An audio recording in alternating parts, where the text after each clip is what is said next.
Welcome back to Point of View, where we present all sides of the story, including yours. Now tonight, American Crystal's union plans to lobby against the sugar program in Congress.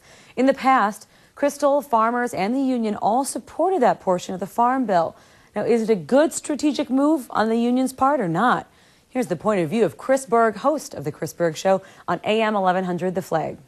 Talk to you about some breaking news that happened today.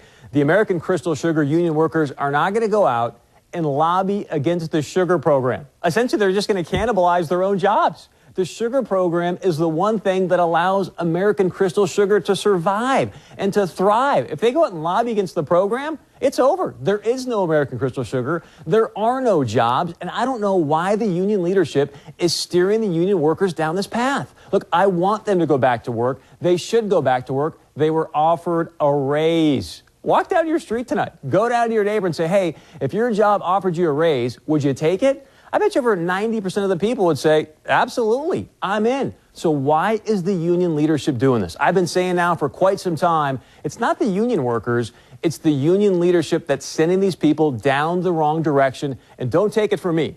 In October on my radio show, I had a gentleman named Jerry. He's been with American Crystal Sugar for over 20 years. He was part of the union leadership, and he's been in many negotiations. And he had this to say about what the union leadership is doing to the union workers.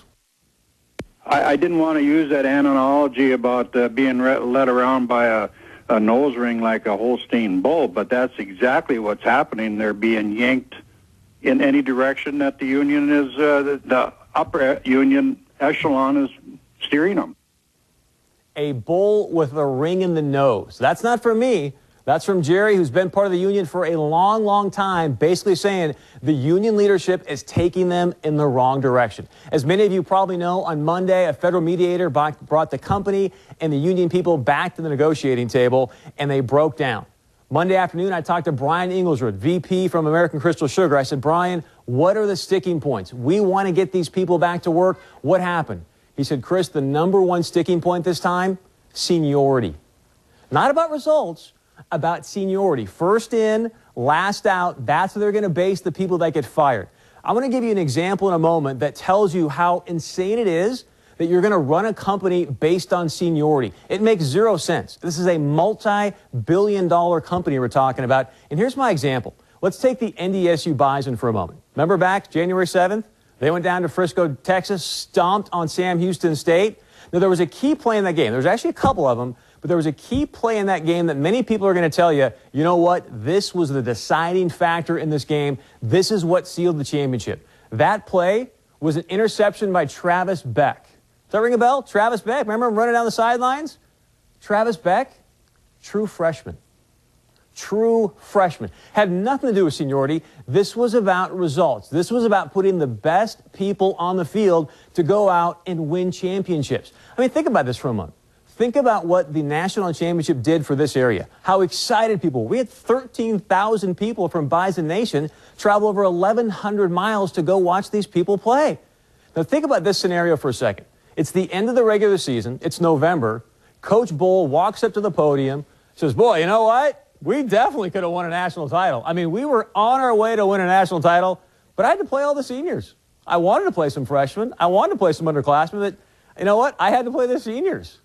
Wouldn't fly. You would have been upset. I would have been upset. You know it, and I know it. So why are we asking? Look, that's a stupid football game. I mean, I love football, but it's a stupid football game.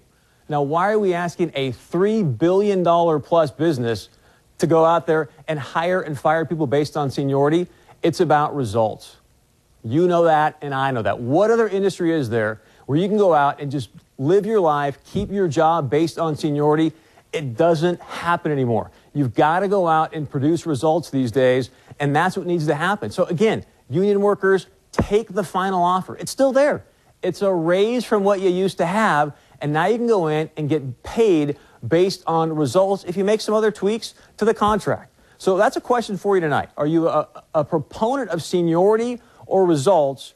And when we come back, I'm going to tell you why the local media is doing you and your family a huge disservice when it comes to the American Crystal Sugar situation. Welcome back to the Hot Box. Tonight we're talking about the American Crystal Sugar situation. I'm going to tell you right now why the local media is doing you and your family a huge disservice around this story. I'm going to give you a very powerful example. Do you know who this gentleman is? This is Roger Bannister. Roger Bannister is the first human being on the planet to go out and break a 4-minute mile. Now, why is this important? Because think about this for a moment. Since the beginning of time, I mean, for thousands of years, people were going out and trying to run a sub 4-minute mile. Never happened. In fact, in the mid to early 1940s, doctors actually thought that if a human body went out there and broke a 4-minute mile, that the heart would actually burst inside their body. That's what the doctors thought. So in May of 1954, Roger Bannister goes out and he runs a sub 4-minute mile. Somebody say, Chris, what in the world does this have to do with American Crystal Sugar? I'm getting there. He goes out in May of 1954, runs the sub 4-minute mile. Now keep in mind, never happened before in the history of mankind. 6 weeks later, another person runs a sub 4-minute mile. Within 12 months, we had over 20 people go out and run a sub 4-minute mile. Why? Because they said, hey, if this guy can do it, I can do it. Here's my point. Right now in this area, we are vilifying Dave Berg and American Crystal Sugar because they're going out and they had a record year of success. Yeah, they had a record season, American Crystal did. Dave Berg made a lot of money. Now, keep in mind, Dave Berg, he went out and he made his money based on a contract that was based on results. He said, hey, I'm going to put my money where my mouth is, and if I go out and have a great performance, then I want to get paid. So rather than vilifying this company and these people, we should be glorifying them. That's what makes America great, living the American dream. Don't vilify, glorify, and say, hey, if that guy can do it, I can do it. So I want to know from you tonight, should we be paying people based on seniority or results? And do you think the American Crystal Sugar Union workers are making a good decision or a bad decision to go out there and lobby against the sugar program? Stephanie?